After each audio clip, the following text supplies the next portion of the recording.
문제 풀이 전에 신규로 이제 법이 제정되어 있는 사항을 한번 보세요.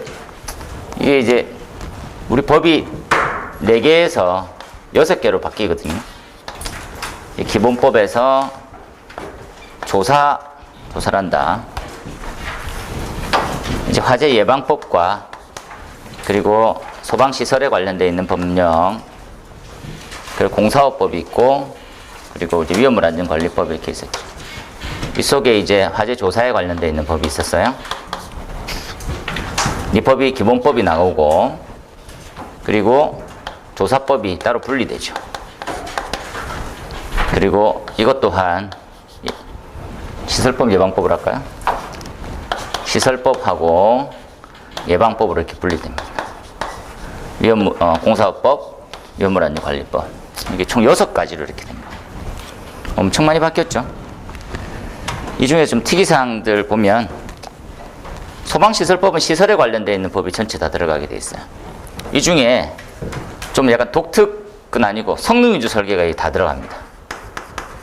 성능 위주 설계 관련되어 있는 내용이 원래는 이제 소방청장 고시로 되어 있던 내용들이 법으로 지금 다 들어와 있어요. 이렇게. 얘는 대상 반드시 다 외워야 되고 무조건 나옵니다. 예방법에도 좀 많이 나왔어요. 원래 기본법에도 있던 내용들이 같이 들어왔거든요. 이렇게 들어옵니다. 이렇게. 기본법에 있는 내용, 조사법 분리 이렇게 나왔거든요. 이 예방법에 신규로 생긴 게 몇 가지가 있어요. 그걸 한번 잠시 보여드리려고 한 거죠. 이게 출제 빈도가 엄청 높이 잡아야 됩니까? 그런 건 아니고 뭐하고 똑같습니까? 화재 안전조사 아니면 무슨 평가 이런 것들이 신규로 생길 때 조금 조심스럽기 때문에 한번 나오는 거니까 프린트물 보시고 실태조사죠. 실태조사 도대체 왜 하냐는 거지. 잠시만 꺼볼게요. 이렇게 청장이 하고요. 청장이 뭐 할 때 쓰는 겁니까? 이거 한번 쫓아볼게요. 이렇게 우리가 이제 본 문제 때 이제 화재에 관련돼 있는 거죠. 화재 예방 및 안전관리에 관한 이제 계획이 있어요. 기본 계획 있고 시행 계획이 있죠. 기본 계획은 청장이, 시행 계획은 뭐 누가 이렇게 있는데 그 부분을 한번 보고 가시면 좋겠죠. 이렇게. 이건 이제 5년마다 세우는 어떤 특별한 계획입니다. 이렇게 하자 이런 것들 청장이 세우는데 그것 때문에 실태조사를 할 수 있어요. 실태조사. 그리고 관계 중앙행정기관에 장의 요청이 있으면 합동으로도 할 수 있고요. 그 어떤 내용을 합니까? 하는 거지. 요 사항을. 대상물이 용도별, 규모별 뭐 어느 정도 돼 있고 예방 안전관리 잘 돼 있니? 시설 설치 현황, 계획 수립 이런 것도 돼 있습니다. 그죠? 나머지 이렇게 한번 쭉 읽어보시고 그다음 실태조사의 방법들 한번 행정안전부령으로 정해져 있어서 행정안전부령이라는 말은 규칙이죠. 이렇게 규칙으로 나와 있습니다. 어떻게 조사하고 며칠 전까지 조사 전달하고 공무원이 하고 의뢰할 수 있고 공개하고 이런 것들 이런 등등 한번 보시고 요 안이 지금 새롭게 나왔어요. 요걸 한번 보자는 거지. 요건 화재 예방 및 안전관리의 실태조사 방법에 대한 절차. 여기 지금 이제 안으로 거의 확정이 됩니다. 여기 법에 있던 내용이 얘는 이제 규정이죠. 규정. 얘는 규칙에 해당되는 부분이다. 이렇게 소방청장에 대한 교시 규칙 같은 개념인데 얘가 추가가 됐어요. 그럼 도대체 실태조사는 도대체 뭐 하는 거니? 이렇게 위에 상기 내용과 똑같이 대상물에 관련되어 있는 여러 정보를 갖다가 하는 여러 가지 행동을 다 실태조사를 할 거지. 직접 할 수 있니? 아니. 청장이 지정하는 요구하는 전문 연구기관이나 단체에 의뢰를 맡길 수 있습니다. 그렇죠? 그러니까 실태조사에 대한 계획을 세우고요. 이런 걸 포함시켜 연일에 하네요. 그럼 내용은 상세히 뭐가 있습니까? 그러면 위쪽에 나와 있던 화재 및 예방에 관련된 기본 계획이 있는 내용이 다 들어가요. 볼까요? 이렇게. 이 부분입니다. 이 부분 내용이 기본 계획 내용이네요. 기본 계획 내용. 이런 걸 다 조사하는 거지. 뭐 어렵고 이런 부분은 아니고 그냥 한번 쭉 보십시오. 그죠? 그리고 실태조사에 대한 계획. 위에 보였던 3가지 있죠. 이 부분은 뭡니까? 라고 보면 이 부분.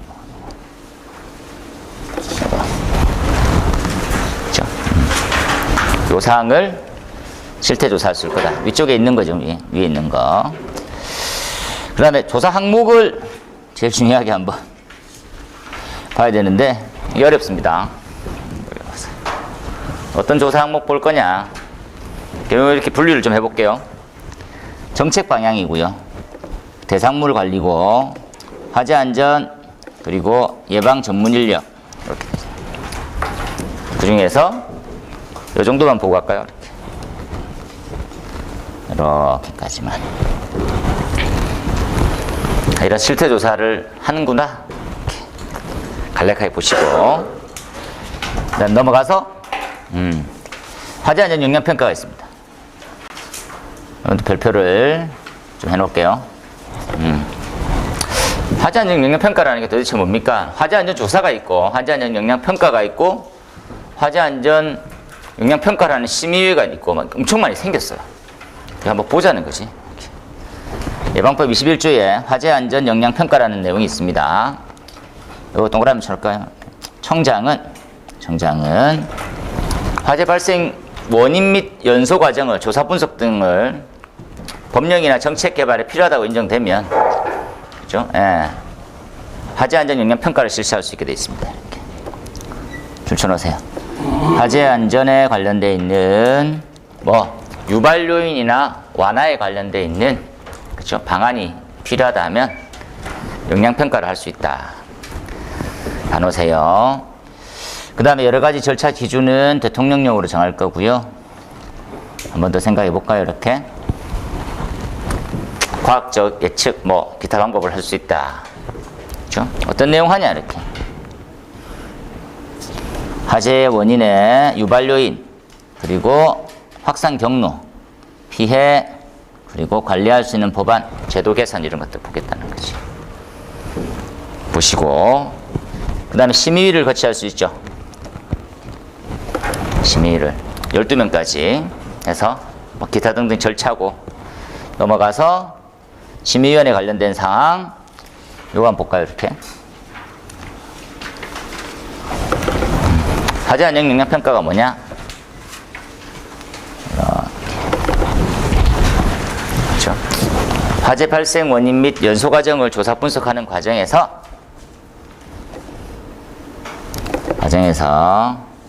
법령이나 정책 개선을 위해서 그 요인을 분석하고 개선된 결과를 도출하기 위한 여러 가지 평가를 화재 안전 영향 평가라고 부를 거예요. 그렇죠. 각각의 심의위원 이런 게 있죠. 참고해서 보시고 대상은 뭐냐? 이렇게 세 가지가 있다, 그죠? 합동조사단 구성하는 거, 그리고 소방합동조사는 편성 운영하는 거, 그리고 청장이 필요할 때.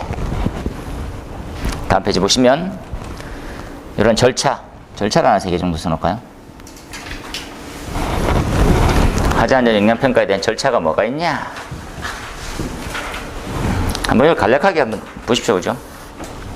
영향 평가에 계획 세우고 보고 등등 이렇게 한번 보시면 되겠고 평가 방법 양념처럼 그죠?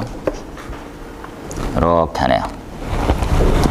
화재 안전 관계 법령 기술 기준 참조하고 연구 논문 기타 등등 이렇게 한번 보고 가셨으면 합니다. 됐고 넘어가 볼까요? 이 프린트물은 제가 드렸죠? 안 받았습니까? 예전에 안 드렸습니까? 왜 안 줬지? 지금 법이 바뀌었기 때문에 분량도 많지 않고 원래 이제 이 법은 추가로 잠깐만 설명을 드릴까요? 요 화재 조사에 관련된 것들 좀 고민이 많았죠. 그래서 기본법에 속해져 있고 기본법에 있는 내용이 너무 분량이 작은 거예요. 그래서 화재 조사 및 보고 규정이라는 게 있습니다. 화재 조사 보고 규정을 참조해서 해라.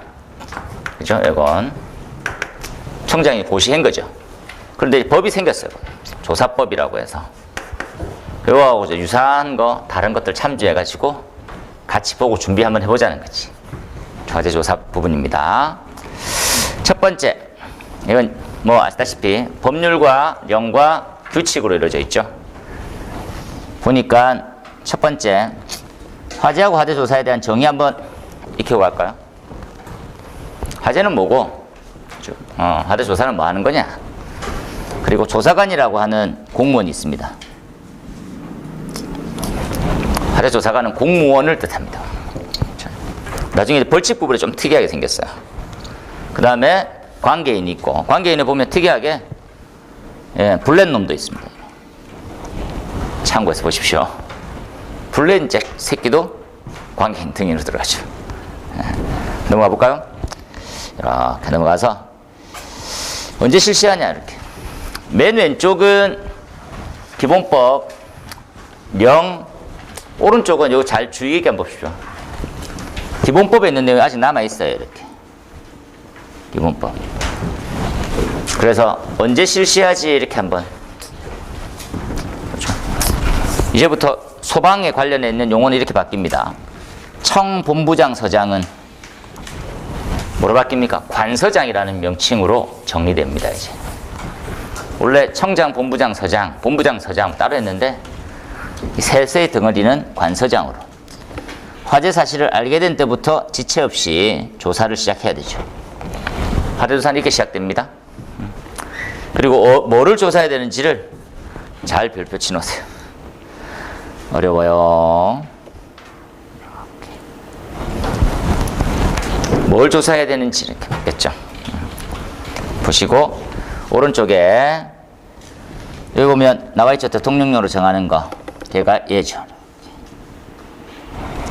화재안전조사입니다.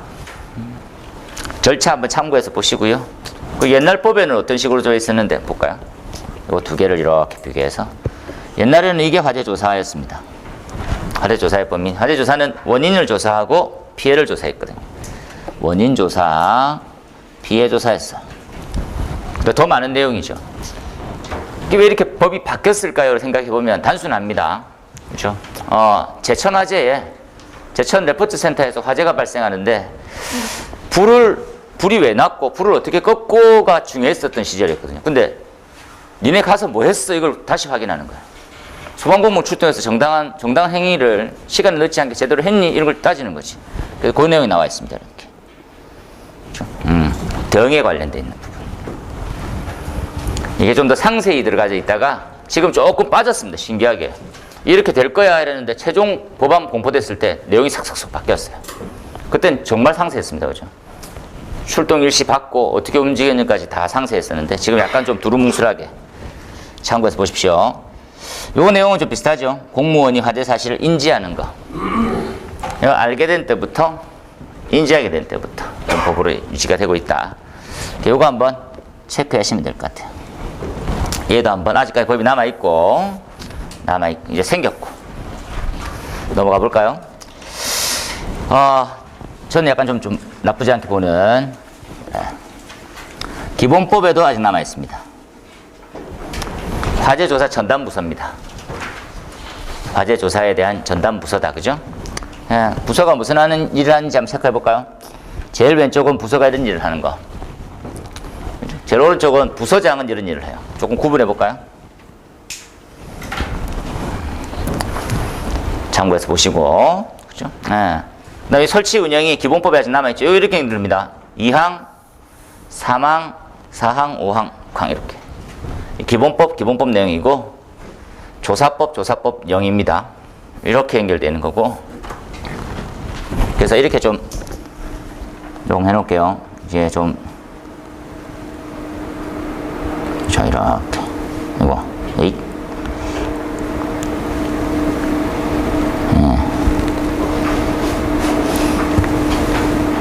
이렇게 해놓을게요. 요 두 개 이렇게 연결되니까. 이거 막 치기가 힘들더라고. 한 페이지에 내용을 다 넣어야 되는데 방법이 없더라고. 머리 아팠습니다. 그 다음에 요걸 조금 더 세밀하게 봐놓도록 하십시오. 이렇게. 하죠? 어떤 사람이 되더라 정도 이렇게 보시고 나머지는 넘어가 볼게요. 그 다음에 넘어가고 교육훈련 참고 넘어가시고, 요거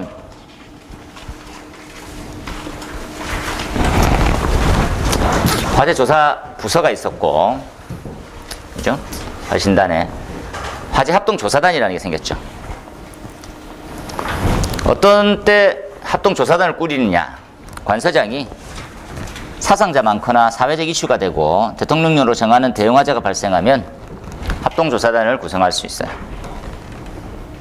이 대상이 여기입니다. 이거밖에 안 되네요. 5명 이상 죽고 광범위한 피해가 발생했을 거라고, 영향이 발생했을 거라고 인정하는, 그렇죠? 이런 사람들이 들어오네요. 그리고 이러한 사항을 보고합니다. 마치게 되면 한번 쭉 읽어보면 되겠죠. 화재합동조사단, 한번 나오기 전까지 좀 보는 거죠. 넘어갑니다. 현장 보존에 관련되어 있는 여러 가지, 나머지 그냥 읽어가시면 될 것 같습니다. 쭉. 감정기관 이거 좀 봤으면 좋겠는데, 감정기관 좀 내용이 너무 많아가지고 감정기관 안타깝습니다. 넘어가 볼게요. 쭉쭉쭉. 그 다음 단어입니다. 이 부분은 뭡니까? 라면 크게 한번 분류해 볼게요. 페이지 13페이지죠. 우리가 알고 있던 화재조사법이라고 하는 부분이죠. 소방의 화재조사에 관한 법률과 그 기존에 있던 규정입니다. 규정. 화재조사 및 보고 규정. 요거죠, 요거. 기존에 있던 거. 기존에. 요 두 가지가 같은 듯 다르거든요. 비교 한번 해보십시오. 이런 거죠. 같은 듯 다른 거. 화재에 대한 정의도 조금 다르고, 조사하는 개념도 조금 다르고. 몇 가지만 쫙 체크해 봅시다. 이렇게. 감식, 감정에 대한 부분들 한번 읽고 가보세요. 그 다음 화재조사관, 그렇죠? 넘어가 볼까요? 나머지는 용어들이 어려워가지고, 이런 게 있구나. 됐어. 넘어가. 조사의 개시 볼까요? 어떤 사항 조사해야 됩니까? 우리 아까 보고 가셨으면 좋겠습니다. 사항 있죠? 보고 가셨으면 좋겠습니다. 보고 가셨으면 좋겠습니다. 이건 기본법에도 있지만 실제로 화재 조사 및 보고 규정에도 있습니다. 조사 및 보고 규정에도. 여기까지 한번 보고 가시고요. 나머지는 넘어갈게요. 쭉 넘어갑니다. 화재 조사의 전담 부서 비교해 봤어요. 이렇게 넘어갈까요? 됐습니다. 화재 조사에 대한 보고 규정에 이 내용을 한번 볼까요? 이렇게. 요걸 요렇게 한번 줄쳐 놓을게요. 그죠? 어디냐면, 넘어가 볼게요. 넘어갑니다. 요거 한 개만 우리 적고 시작합시다. 이렇게. 요 왼쪽에 있는 화재 조사 및 보고 규정이긴 하거든요. 45조의 긴급 상황 보고입니다. 줄쳐놓고 개념만 한번 이해할게요. 재난이 너무 큰 게 발생한 거예요. 큰 게 발생하면 소방서에서는 어디로? 본부로 보고를 해야 되고, 본부에서는 청으로 보고를 해야 되는 사항이에요. 지금 보는 건. 그래서 간략하게만 제가 좀 적을게요. 이렇게 이해합시다. 서에서 본부로, 본부에서 청으로 보고. 꼭 필요한 사항이죠. 이러한 사항을 긴급 상황 보고라고 이렇게 얘기합시다. 크게 세 가지의 화재네요. 대형, 그죠? 그리고 나와 있는 중요, 특수. 인명피해가 5명 이상 사망했어요. 10명 이상의 사상자가 발생합니다. 50억 이상의 재산적 피해, 100명 이상의 이재민. 각각 좀 분류가 되어 있죠. 살펴보십시오. 방금 전에 말씀드렸던 내용만 본다면 이 정도 선이네요. 참고로 여기는 기본법과 유사한 부분이 있습니다. 기본법과 119 종합상황실에서 상부기관으로 보고하는 내용이랑 동일한데 요거까지 한번 보십시오. 넘어가서 봅니다. 쭉 넘어가서 한번 쭉 뭐 있구나 이런 거 보시고 감정기관 보시면 좋겠는데, 그 다음에 우리 시험 문제 나오는 수준 정도로 한번 파악해볼까요? 화재 건수 어떻게 파악합니까? 이렇게 건수는 발화부터 진화까지를 하나의 한 건으로 봅니다. 발화부터 진화입니다. 한 건이다 라는 말은 발화부터 진화까지 한 건이구나. 보통 별건 이렇게 얘기하죠. 별건 범죄입니다. 사기도 치고 살인도 했어. 별개로. 자, 동일범이 아닌 사람, 각기 다른 사람이 방화, 불장난 같은 건물에 해도 별건으로. 이해되죠? 한 건물에 지금 열받아가지고 두 사람이 거기다가 방화를 저질렀어. 그럼 한 건물인데도 두 건이 되는 거지. 이해되지요? 무슨 말인지. 동일범이 아닌 사람이 각각. 그 다음에 동일 대상물에 발화점이 두 개 있는데도 불구하고 다음 건은 한 건으로 볼 거예요. 뭡니까? 전기화재 때 특히나 그렇죠. 누전점이 동일한 누전. 이거 말을 좀 잘 이해하셔야 돼요. 동일점이 동일하다, 누전점이 동일하단 말은 누전이 발생된 곳은 하나, 화재는 두 군데서 났단 말입니다. 어떤 말인지 이해되십니까? 그러니까 메인 선로는 똑같은데 그 라인에서 이런 거지, 이런 거. 이런 경우도 실제 이런 경우가 좀 많거든요. 누전이라고 또 얘기하면 조금 그렇고, 원래 이제 이 건물 가보면 1층에 보면 이제 차단기가 들어가 있죠. 각 층마다 차단기들이 다 여기 있잖아요. 우리. 그런데 맨 위에서 뭐 이 선풍기 같은 거 켜가지고, 선풍기 있잖아요. 그 전열기구 선풍기. 그래가지고 하다가 불이 나버렸어. 단락이기 때문에 불이 났거든요. 여기서 단락 생기면 여기도 과전류 걸러서 여기도 불이 납니다. 그래서 하나의 선로로 다 연결되어 있는데 두 군데서 불이 나는 거지. 그럼 이걸 한 건으로 볼 거야, 두 건으로 볼 거야 하면 한 건으로 본다고. 한 선로잖아, 하는 게. 1번 이해해 보세요. 자, 번개 쳐가지고 한 건물에 두 군데서 불났어요. 그럼 한 건이라고. 이거 이해되시죠? 됐고, 그 다음에 이제 이관할이면 한 관할 거 쓴다라는 내용이 있고요. 넘어갈게요. 그 다음에 요거 한번 양념 삼아. 소실 정도입니다. 우리 이제 법은, 그렇죠? 소실. 그렇죠? 화재로 인한 피해를 얘기하죠. 소실된 정도에 따라서 세 가지로 분류합니다. 야, 다 탔어.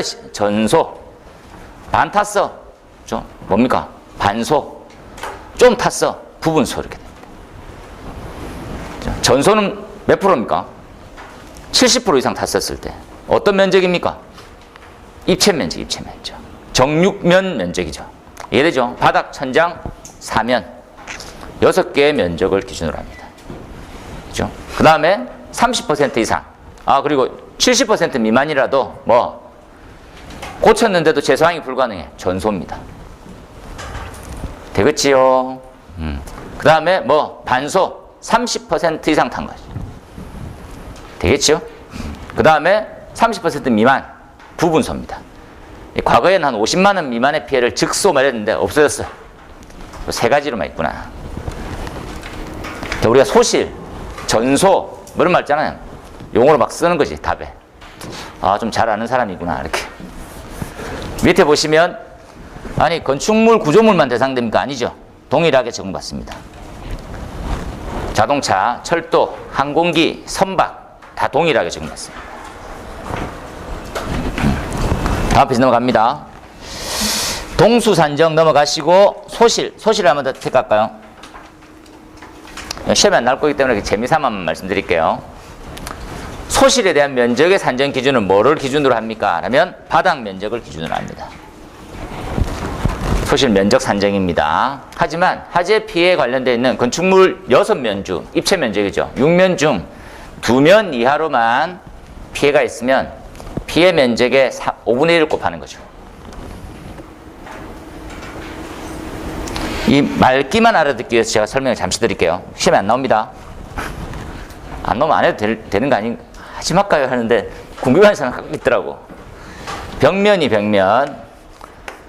벽 한 벽면이 10제곱미터가 탔어요. 바닥이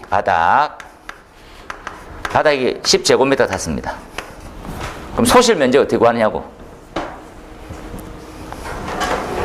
어떻게 구합니까? 어떻게 합하죠? 합해서 어떻게 5분의 1 곱하는 거 이해됩니까? 단순하게 이렇게 생깁니다. 20 나누기 5죠. 그럼 소실 면적이 몇 제곱미터 됩니까? 4제곱미터 되는 거 아시겠습니까? 아주 큰 계산을 맡긴 듯한 표정이 지는데 4제곱미터구나. 근데 만약에 이렇게 보십시오. 그렇죠? 이렇게 바닥 두 벽면이 각각 두 면이 각 벽면이 이렇게 닿았어요. 그럼 소실 면적이 얼마입니까? 벽 두 면이 타고 벽 두 면이 각각 10제곱미터 타고 바닥이 10제곱미터 탔어. 그러면 소실 면적은 뭐가 됩니까? 10제곱미터.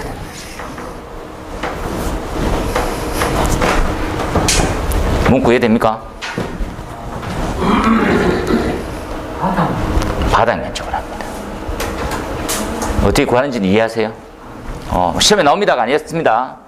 그냥 신기하네 이렇게 하지. 신기하네. 그러니까 뭐 우리 답 쓸 때 소실 이런 말 있잖아요. 반소, 즉소 뭐 이런 말 있잖아요. 머리에서 야 왠지 이 사람 좀 알고 쓰는 것 같은데. 됐습니다. 그 다음에 왼쪽으로 가볼까요? 왼쪽으로. 얘는 한번 보고 가셨으면 왼쪽입니다. 건물의 동수를 산정하는 기준이죠. 우리가 이제 소방대가 화재를 진압하고 난 다음에 소방대장의 역할을 맡으신 분이 상황 보고를 하죠. 건물 6개 동이 타고 어떻게 이렇게 얘기하죠. 그 동수 산정을 어떻게 하는 기준으로 하냐는 것이 동수 산정. 근데 집들이 쭈르륵 연결되는데 각각의 개별로 되어 있는 동만 동으로 산정합니까? 또 그렇지도 않아요. 그래서 동수가 생각보다 엄청 많은 구도 있고, 예를 들어서 이런 거죠. 그 시장 같은 데서 타면 뭐 30개 동 이래 타잖아요. 몇 개 안 탔는데, 그냥 보면 몇 개 안 탔는데 30개 동이래.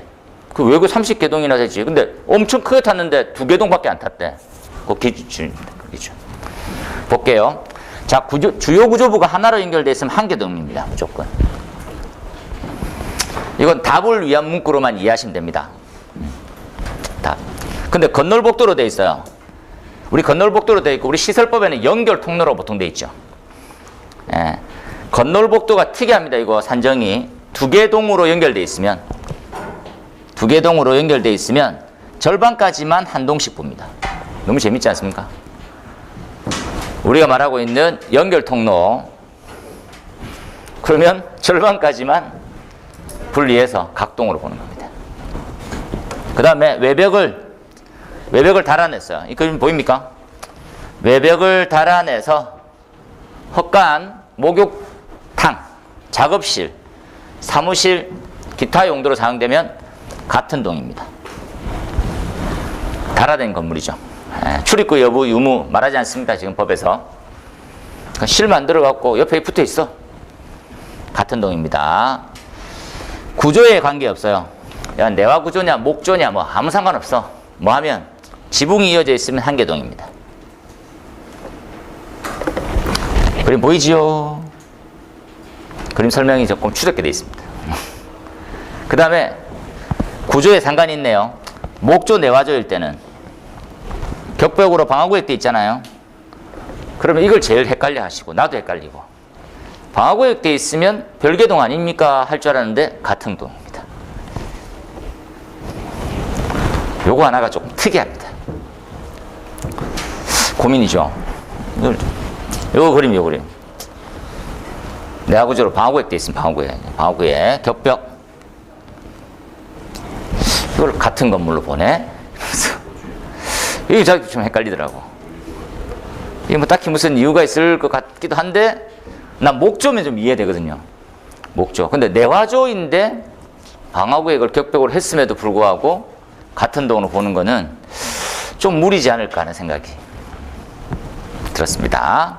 자, 독립된 건물 사이에 우리가 말하고 있는 비닐 아니죠. 차각막이나 비막이 같은 덮개 설치하고, 그 밑을 통로처럼 사용하게 되면 다른 동입니다. 이해하세요? 그 다음에 내화조입니다. 내화조지요. 내화조 옥상에 이런 경우는 많습니다. 뭡니까? 옥상에 올라갔더니 이상한 건물 하나 지어놓은 거야. 원래 없었던 건물 있잖아요. 옥탑방 이런 거 있잖아요. 그래서 그냥 몰래 짓는 거지. 그 전세 주고 그러잖아요. 월세 주고. 한번 알아보자는 거지. 만약에 내화조 건물에 무슨 조를 지으면 목조나 방화 구조로 별도로 지으면 다른 동입니다. 그런데 다만 기능상으로 하나 연결되어 있는 거. 쉽게 얘기하면 뭡니까? 나가가지고 계단을 통해 가지고 그 출입구 입구까지 가는 거 있잖아요. 그러다 되면 옥내 계단으로 연결되어 있으면 같은 동인 거지. 계단에 연결시켜서 해놓은 거지. 근데 보통 어떻습니까? 외부 계단을 통해서 들어가서 옥탑방으로 들어가잖아요. 별동인 거지. 그 다음에 요거하고 좀 비교합시다. 이렇게. 요거 두 개. 요 2번하고 7번을 비교 한번 해보세요.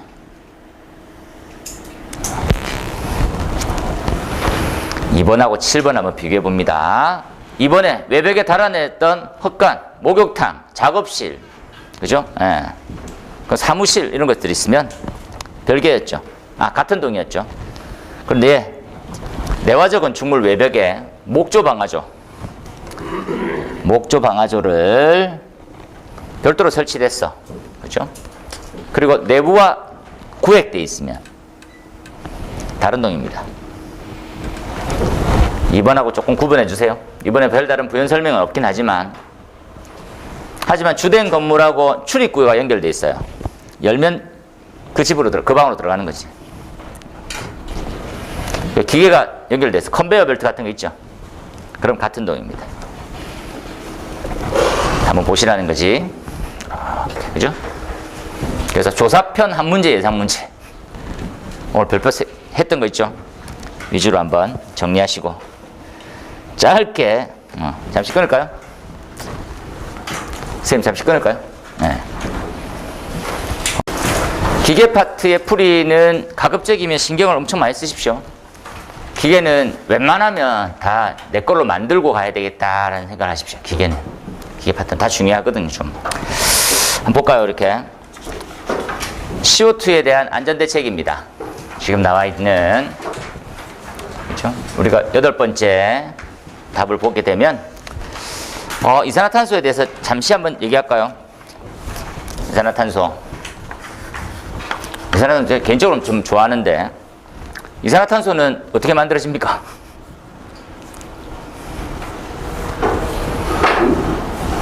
이산화탄소는 어떻게 만들어졌습니까? 잘 이런 말 하시면 여기까지만 하고 이제 밥 먹으러 어떻게 합니까? 한 15분만 20분만 설명하고 이렇게 재미삼아 탄소가 완전 연소를 하게 되면 발생하죠. 완전 연소입니다. 하지만 탄소가 불완전 연소에 대한 식을 써볼게요. 불완전 연소하게 되면 일산화탄소가 발생합니다. 많이 들었죠, 우리? 이산화탄소는 독성가스를 합니까, 안 합니까? 이산화탄소 독성가스 아닙니까? 이산화탄소랑 죽어봐야 독성가스인가 알게 됩니까? 이산화탄소는 독성입니까, 아닙니까? 독성가스를 다는 기준은 뭡니까? 예전에 한번 한 것 같은데. 가스 유해성 시험이랑은 저기하고 거리가 좀 있습니다. 독성 여부는, 그죠? 그거하고 거리가 더 멀리 있습니다. 허용 농도라는 개념을 먼저 이해하고 올까요? 허용 농도, 이 명칭이 좀 특이하거든요. 허용 농도. 허용 농도는 질문입니다. 허용하겠다는 말입니까? 허용 못하겠다는 말입니까? 이까지 괜찮아 이런 거지. 어떨 때 속뜻은요, 야, 하루에 8시간 있어도 인체에 무해해 이런 말입니다. 이해하세요? 8시간 마셔도 괜찮은 농도, 이걸 허용 농도라고 부를까요? 허용 농도는 미 산업협회에서 나오는 거죠. 유사 명칭은 이렇게 됩니다. TLV. 이거 시험에 나와야 되는데 안 나오고 이씨. TLV, TWA라고 부릅니다. TLV에 대한 기준점에서 TWA에 해당됩니다. 이거 말 나온 김에 그냥 기술사니까 얘는 하루에 8시간 무관해. 그 다음에 스틸이 있죠. STEL. STEL은 15분까지만 마셔. 15분까지만 허용합니다. 그 다음에 C. 한순간도 허용 못하죠. 순간도 안 돼. 어떤 말인지 아시겠죠? 그럼 아래로 갈수록 농도가 어떻습니까? 엄청 농도는 높아지는 거죠. 잊지 마세요. 그래서 우리가 허용 농도라 얘기하면 TLV, TW에 해당되고 하루에 8시간 마셔도 인체에 무해한 정도 됩니다. 예를 한번 가져볼까요? 예. 익히 알고 있던 사람, 알고 있던 농도. 얘입니다. CO2가 있죠. CO2가 몇 ppm 정도 됩니까? 대기 중에 어느 정도 있는지 먼저 해볼까요? 대기 중에 몇 프로 정도 있어요? 대구에 5%나 있습니까? 우리 다른 한 별에 살고 계신 것 같은데. CO2가 몇 프로 정도 있습니까? 350이면 뭡니까? 350은 지금 수능 날짜 얘기하는 거야. 5000ppm인데 5000ppm은 허용 농도고요. 대기 중에 얼마큼냐고. 공기 마시면서 잘 모르고 계셨나 보네요. 공기 한번 봅시다. 공기의 구성 뭘로 되어 있습니까? 공기. 산소는 몇 프로? 산소 21%. 질소 몇 프로? 질소 약 9% 되는데 78.9 이렇게 되거든요. 9. 0.1% 정도 있습니다. CO2가 0.2%. 거의 없는 것이. 되겠습니까? 근데 여기 점점 조금씩 올라가고는 있어요. 예. 근데 그 올라갔던 느낌은 온난화로 느낌이 됩니다. CO2 자꾸 올라가. 그럼 온난화 생기겠네. 이렇게 가는 되지. CO2는 허용 농도 기준으로 한번 가봅시다. 5000ppm입니다. 야, 위에는 퍼센트 적고 밑에는 왜 ppm 적냐. 이렇게. 엄청 헷갈리잖아요. 이렇게. 나누기 만. 이렇게 적었습니다. 그죠? 만하면 몇 프로입니까? 5천 나누기 만? 0.5입니까? 예, 0.5%입니다. 지금 대기 중에 0.1% 정도의 CO2가 있어요. 이 정도 있어도 0.5%까지 가도 어떻다고? 사는 데는 지장 없다는 거지. 이해됩니까? 사는 데 지장 없습니다. 근데 지장 없다고 하니까 죽습니다. 이래야 좀 흥미가 좀 있는데 지장이 없습니다. 그럼 어느 정도 되면 바로 죽을까요? 하는 거죠. 한 1, 2분 이내에 이렇게 해볼까요?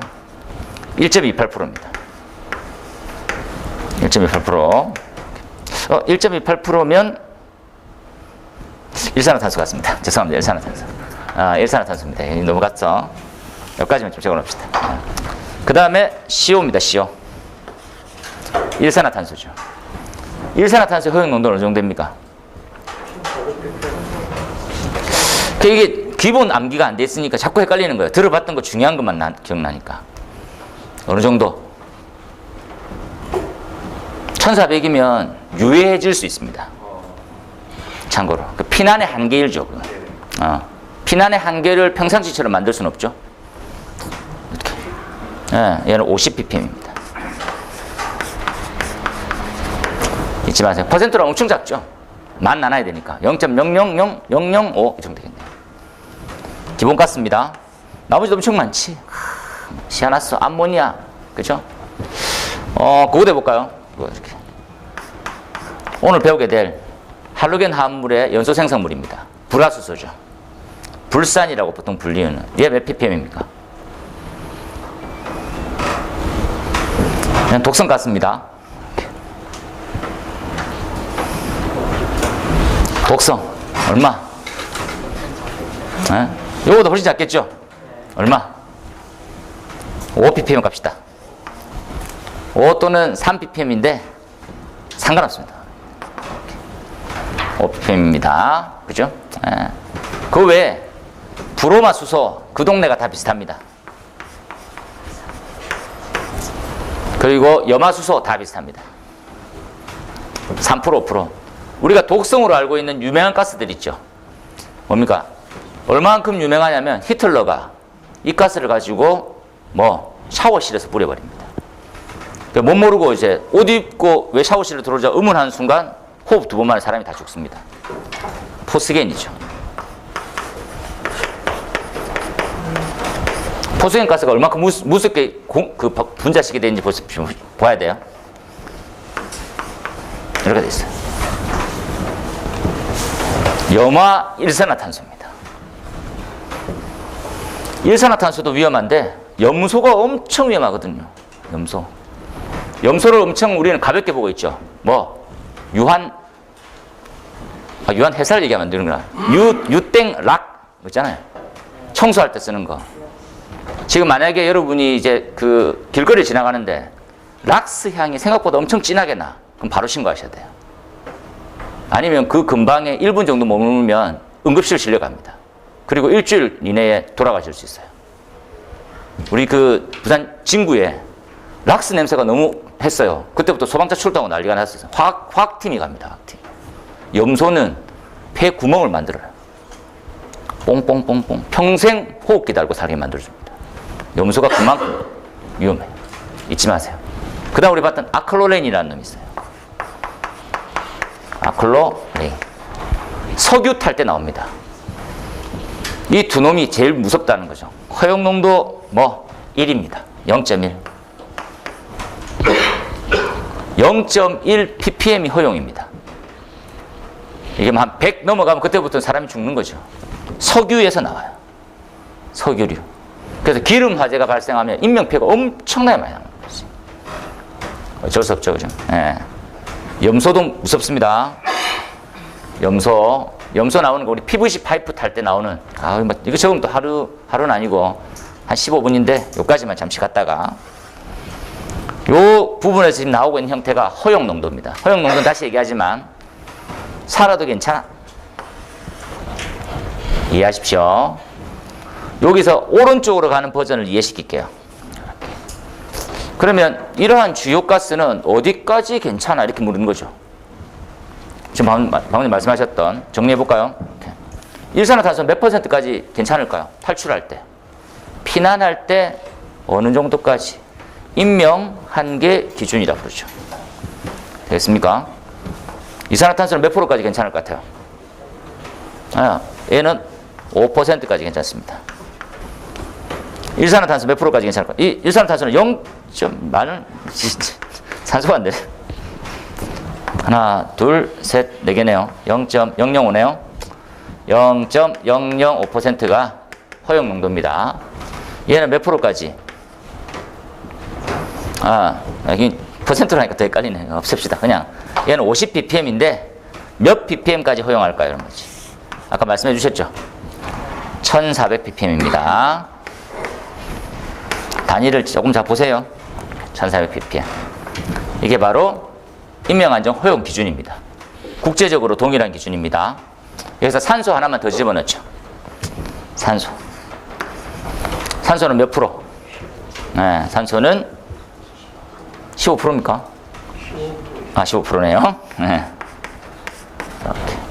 요 세 가지가 독성의 허용 농도입니다. 다시 한번 적을게요. 인명 안전 기준이죠. 되게 유식한 말이 동의어가 많아요. 거주 한계 조건.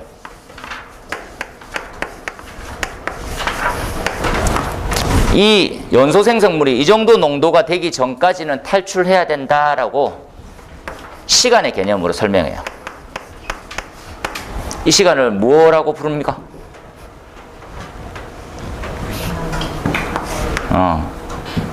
무슨 시간? 야, 여기까지 탈출하면 너 산다 이런 거 있잖아. 정확하게. 그래, A셋이란 말은 정확하지. A셋. A가 뭡니까? 어베이러블이 뭔데? 어베이러블은 몰라. 그냥 A셋이야, 이런 거. A가 뭡니까? 응? 허용 이런 개념이죠. 허용 그죠? 안전 가능 시간입니다. 허용 가능 시간. 허용 가능 시간입니다. 실제로 필요한 시간은요. 여기까지 볼까요? 불났을 때부터 여기까지 허용 가능 시간입니다. 그렇죠? 허용 가능 시간에 뜻하는 바를 이해하면 됩니다. 이 농도가 될 때까지 시간. 이 농도까지만 탈출할 수 있어. 이 농도가 생길 때까지 시간입니다. 잊지 마세요. 그럼 그 전에 탈출하면 되지. 그 전에 어떻게 탈출할까요? 이 시간을 뭐라고? RSET이죠. RSET은 require라고 해서 요구 가능 시간이 됩니다. 이 요구 시간이 허용 시간보다 작으면 탈출이 안정적이죠. 얘를 피난 안정성 이렇게 얘기하는 거죠. 피난 안정성인데 뭐 어떤 개념입니까? 독성에 관련돼 있는. 그래서 약간 소재 아닌 소재, 주제죠. 독성으로 잘 잡아야 돼요. 독성의 일환입니다. 지금 나와 있는 CO2. 이거 말고 또 있습니까? 독성 말고도 있죠. 재미삼아 연결되는 거니까 마저 해봅시다. 뭐 가시거리가 있겠죠. 가시거리 이렇게 잘 보여야 돼. 그죠? 가시거리 잘 보려면 어떻게 됩니까? 네? 뭐 해야 된다고요? 고위도. 고위도로 해야 됩니까? 약간 반대대로 생각하네요. 그냥 밝아 있으면 되잖아요. 밝아. 그래서 얘하고 반대되는 개념이 뭡니까? 감광계수라는 말을 쓸 거죠. 밝아야 된다라는 건데, 가시거리란 말은 밝다라는 말이고요. 밝기의 반대가 어두워지는 형태를 감광계수라고 부를 거예요. 감광이라는 게 연기로 인해서 빛이 줄어드는. 그럼 수치에 대한 개념을 정해버렸어요. 이렇게. 랑버트 비어라는 사람이 야, 내 이름 달아 이제. 이름이 어렵네. 감광계수야 그냥. 가시거리는 L로 둡니다. 몇 미터가 보이면 살까요? 이런 거죠. 몇 미터입니까? 중간시죠. 5m. 네, 5미터가 있고 몇 미터? 10m가 있다 그죠? 5미터가 뭡니까? 5미터가 기타입니까? 5미터가 보일 수 있는 것들은 기타로 보면 되겠네요. 나머지하고 기타가 헷갈리네. 진짜 웃기네요. 10m는 얘는 집회 판매 시설이다 그죠? 집회 판매는 사람이 엄청 많죠. 최소한 10m 이상 가시거리가 확보되어야 탈출이 가능합니다. 하지만 집회 판매 시설에서 설비를 보완하면 되죠. 어떻게 보완할까요? 고위도 유도등을 하고 또 바닥으로 유도등을 설치하고요. 축광식 표시를 하면 됩니다. 하게 되면 그러면 몇 미터로? 7m가 보여도 충분히 탈출한다네요. 재미난 사실이다 그죠? 이게 바로 가시거리의 인명안전 기준입니다. 하나 더 외우셨죠? 얘는 나머지입니다. 기타. 그럼 또 뭐가 있을까요? 탈출할 때 조건은 연기가 어디 높이까지? 코높이.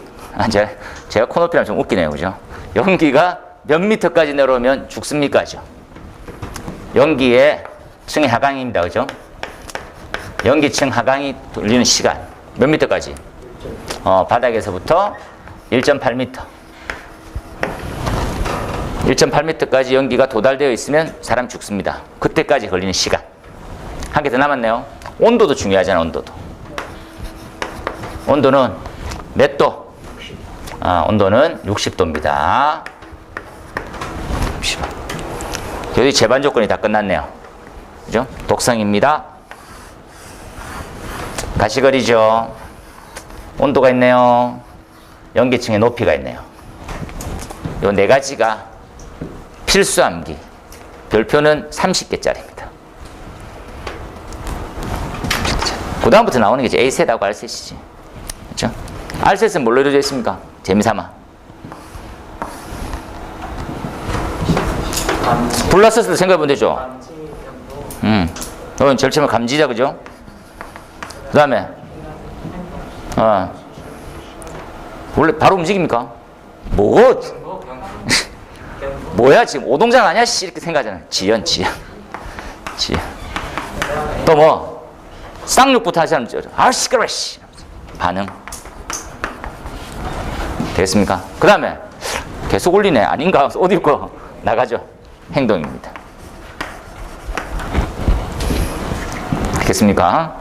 이동, 행동 이렇게 보시면 되죠. 잊지 마세요. A셋은 클수록 좋고, 그죠? R셋은 짧아지는 게 좋겠죠? 한 개 마지막으로. 감지를 좀 더 빨리. 감지 시간을 단축시키려면 어떻게 해야 됩니까? 특히 조기 반응형의 대표적인 예, 열 감지기보다는 연기가 우선돼야 되죠. 그래서 어떻게? 야, 지금 위험해 이런 곳은 다 연기 감지기 설치해. 이렇게 바뀌었죠, 법이. 기억나야 됩니다. 연기 감지기 설치 대상. 연기 쓰면 좋지. 자, 연기. 두 번째, 지연과 반응은요. 다른 거 없습니다. 쌍욕 하지 말고 벌떡 일하면 되죠. 훈련해보면 돼요. 훈련이 제일 좋은 방법입니다. 세 번째, 행동은요. 이동은 건축을 보완하면 됩니다. 건축이라고 쓸게요. 이런 거죠. 저기에 있는 출입구로 갈기보다는 문 열면 바로 출입구인가. 이게 좋은 거죠. 문이 2개 있는 것보다는 4개 있는 게 좋은 거고. 되겠습니까? 복도의 폭을 넓히는 게 좋죠. 계단을 많이 설치하고 그런 것들. 이거 10점짜리. 무조건 나와요. 꼭 기억하세요. 엄청 중요하죠. 엄청 중요해. 공기도 알아봤네? 됐어요. 그럼 여기서 양념 삼아 이렇게. 독성 한번 정리해볼까요? 독성가스 정리합니다. 첫 번째, 허용 농도가 5000ppm 이하이고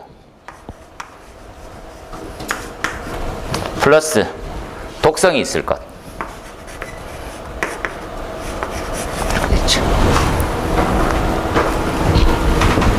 그럼 이거 보세요. 이거 CO2 허용 농도 5000ppm 이하 걸리죠.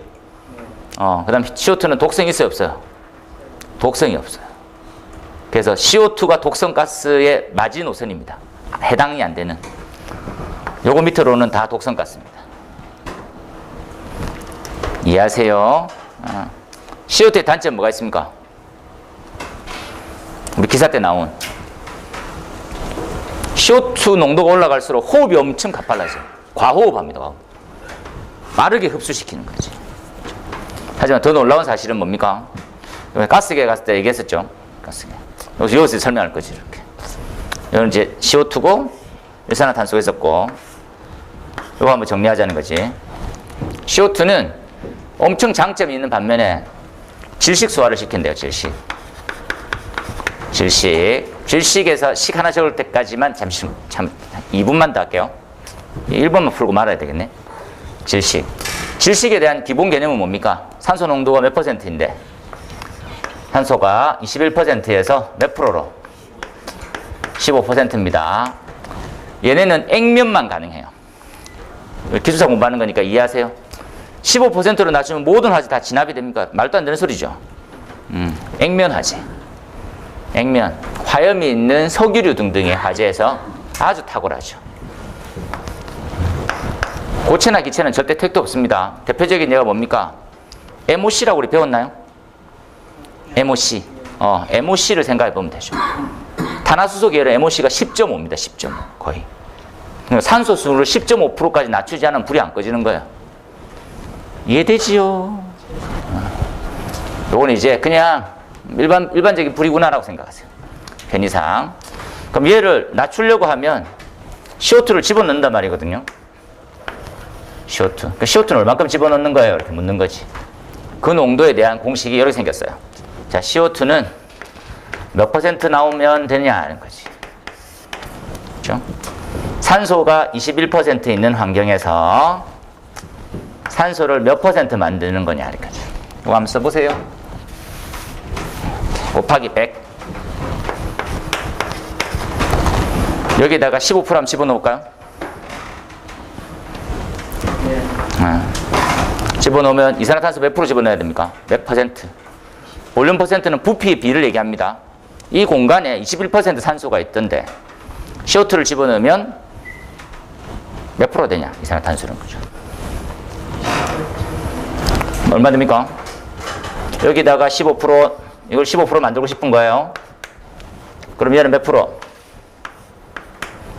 몇 프로 집어넣었어? 28.4? 네. 28.4. 얘를 이제부터는 소화농도 이렇게 부를 거야. 28.5입니다.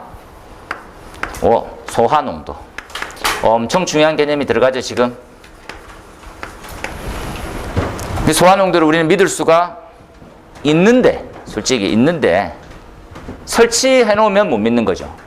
왜? 실험할 때는 당연히 밀폐가 되어 있으니까 괜찮은데, 현장에 설치하는 순간, 누설이 많이 되거든.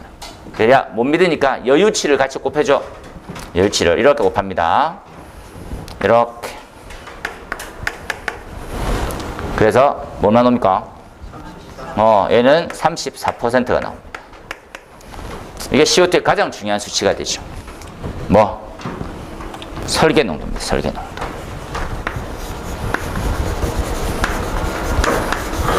설계 농도라고 쓰고 엄청 중요한 말을 써놓죠. 줄을 딱 치고 CO2는 어떠한 환경에서도 34% 이하에서는 불이 안 꺼져요. 어떠한 환경에서도 34% 이상은 만들어야 돼요. 역산입니다. 얘가 최소한이 됩니다. CO2의 최소한. 이렇게 알고 가는 거죠. 이렇게. 더 놀라운 사실은 교육을 안 시키고 있죠. 왜? 28%에 불 꺼지고 34%가 안전해. 하지만 사람은 이렇게 질문하는 거죠. 사람은 언제 죽습니까? 사람은 언제 죽습니까? 이것부터 철학적인 질문. 나이 들면, 병 들면 이것도 중요한 거죠. 얘가 28.5일 때 15%, 15%는 사람은 삽니까? 죽습니까? 사람이 15% 때 죽습니까? 안 죽습니다. 사람은 언제 죽습니까? 10% 때도 삽니다. 산소농도 10% 때도 하고 체온이 확 줄고요. 그리고 혈류량이 확 줍니다. 그리고 살아있어. 발견하면. 시간이 좀 길어지면 죽을 수 있겠죠. 그럼 도대체 언제 죽느냐? 8% 때도 살아요. 혈액의 산소농도 이렇게 얘기하잖아요. 실제로. 그럼 일반적으로 봤었을 때 그럼 이게 살아 죽어. 살아요. 그런데 언제 죽습니까? 역으로 합시다. 이렇게. 사람이 죽어요. 언제든 죽습니까? CO2 20% 사람 죽습니다.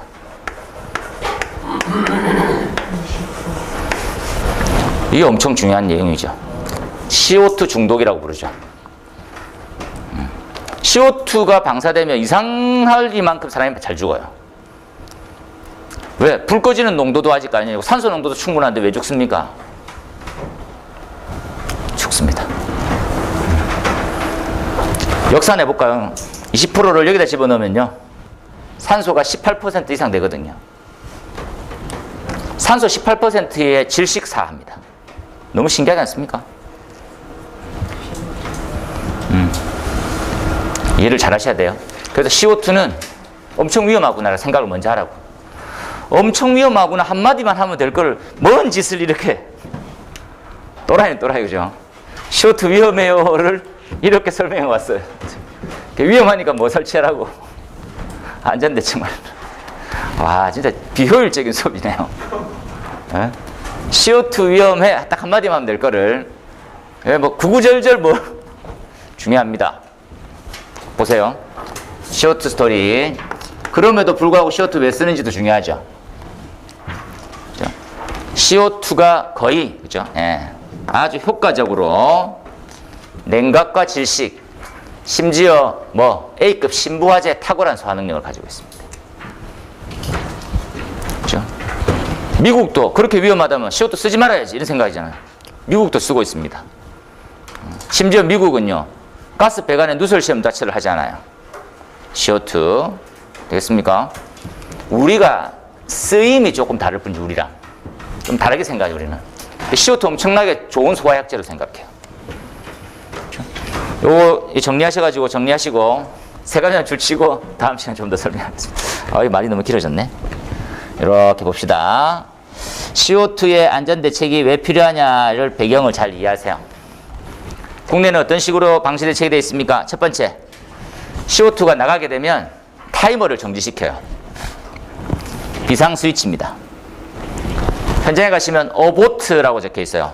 ABORT, 어보트 스위치입니다. 그 스위치를 누르는 순간 솔레노이드가 작동되는 타이머가 멈춥니다.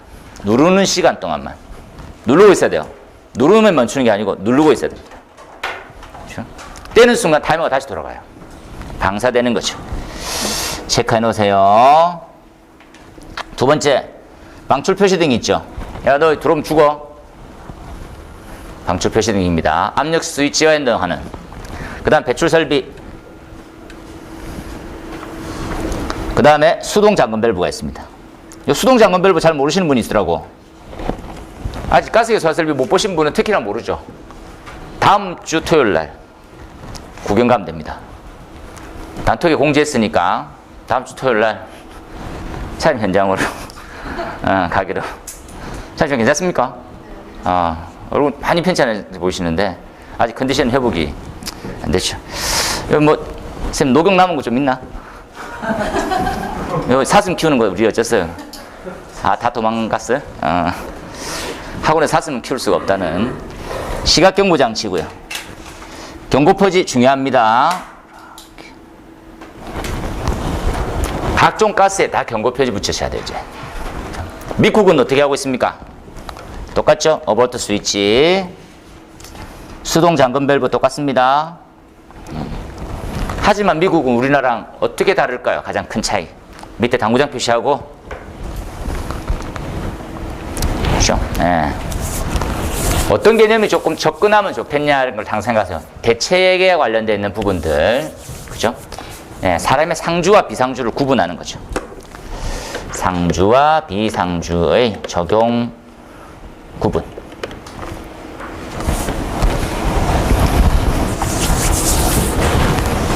요 농도별 한번 적용을 다시 한번 수업 때 보완을 조금 더 할 거야. 답은 대체적으로 평이하면서 잘 쓰셨습니다. 요 질문에 대해서 만약에 한 줄 플러스라고 하면 그렇죠? 맨 아래쪽에 있는 상주와 비상주에 대한 기본 개념을 조금 더 넓히셔서 보시면 좋지 않을까. 별표 3개입니다. 매년 인사사고 나고 있어요. 매년 인사사고. 여기까지. 그래서 1번까지만 아쉽지만 좀 풀이하고, 그리고 나머지 가스계부터는 조금 더 다음 주에 조금 더 알아볼게요. 가스계는 좀 중요해서 화면 좀 체크하시고요. 이렇게. 이걸로 조금 풀이 마치고 수업 준비하고 난 다음에 들어가도록 할게요. 좀 쉬었다 하겠습니다.